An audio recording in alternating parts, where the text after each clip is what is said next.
The city of Binghamton, New York is located in a valley where the Susquehanna and Shenango rivers meet.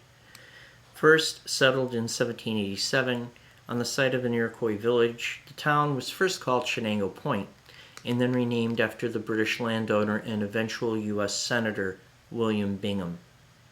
The village's economic success took off after the linking of the Shenango and Erie canals in 1837, and tracks for the Erie Railroad were laid in 1848. The town soon became a center of industry and commerce. The following photograph of the village was taken in 1855.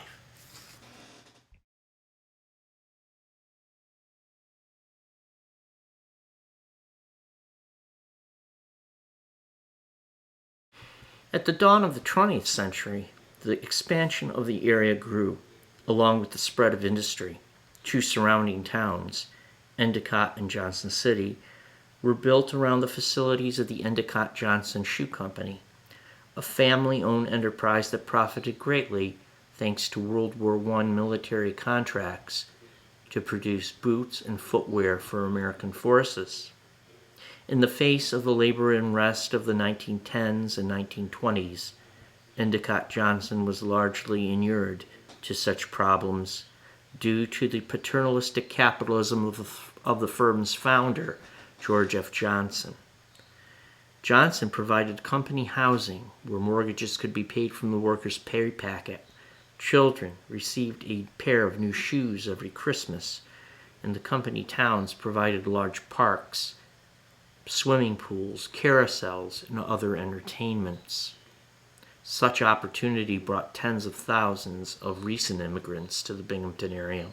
Russians, Ukrainians, Byelorussians, Poles, Slovaks, Italians, Irish, and others.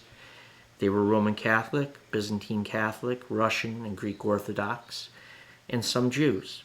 Many ethnically based parishes were built in the tenement section known as the First Ward. But by 1922, the influx of Catholics, Eastern Europeans, Jews, and African Americans gained the attention of a revitalized Ku Klux Klan. Based in Atlanta, Georgia, the newest incarnation of the Klan was a reaction to the overwhelming number of immigrants, fears about the future of the white Protestant Christian majority. The Klan was expanding into upstate New York by sending representatives north to encourage the creation of new klaverns. Rumors first began appearing in the Binghamton Press in the autumn of 1922, even as reporters acknowledged the difficulty of attaining hard information on the, quote, secret society. Initially, the rumors and innuendo were reported with an element of skepticism. In one instance, the burning of a cross, seen above here, on the top of Mount Prospect in December 1922, high above the immigrant-filled First Ward, was merely discounted as a prank by local teenagers. But it didn't take long for authorities to confirm the presence of the Klan.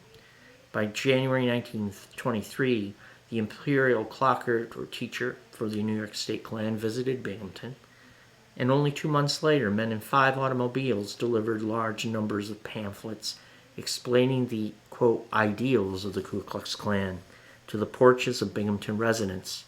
Strangely, the Binghamton Press, who maintained an editorial stance opposing Klan violence, published the screed almost in its entirety.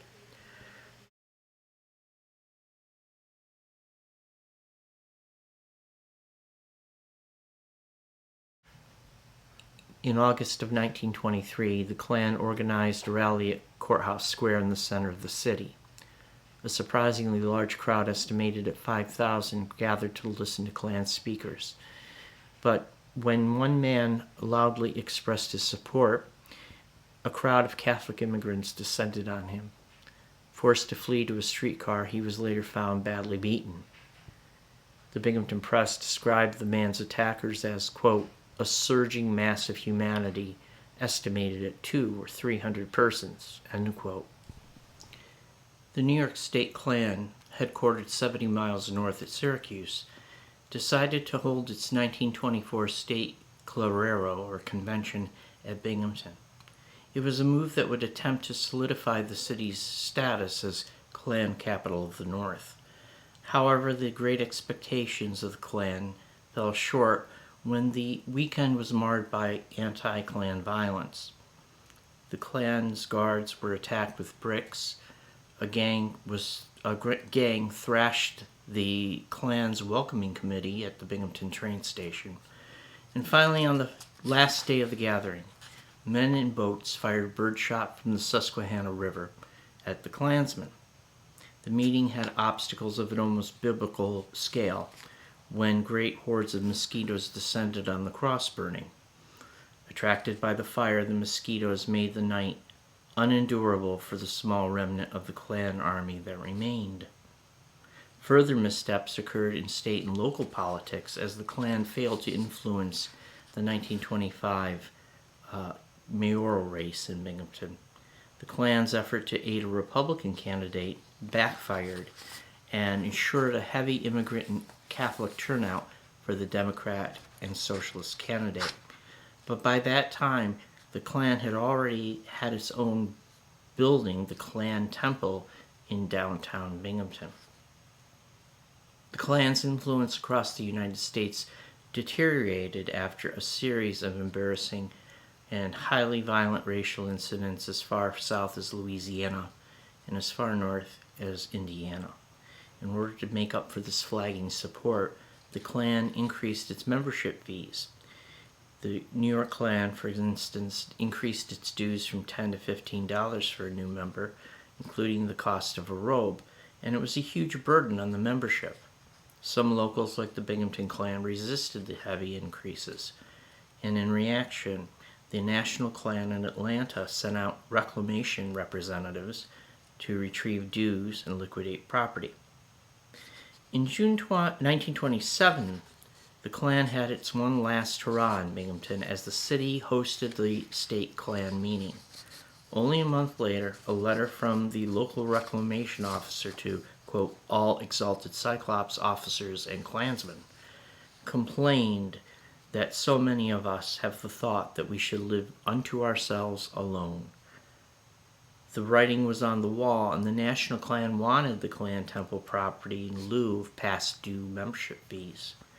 In October of 1928, 1 month before the election that would send the first Catholic nominee for president, Al Smith, down to defeat, the National Klan revoked the Binghamton Klan's charter. Charles Lewis told the representatives locally on October 19th, after trying to get them to sign over ownership of the Klan Temple, not to the national organization, but to the imperial wizard H.W. Evans personally.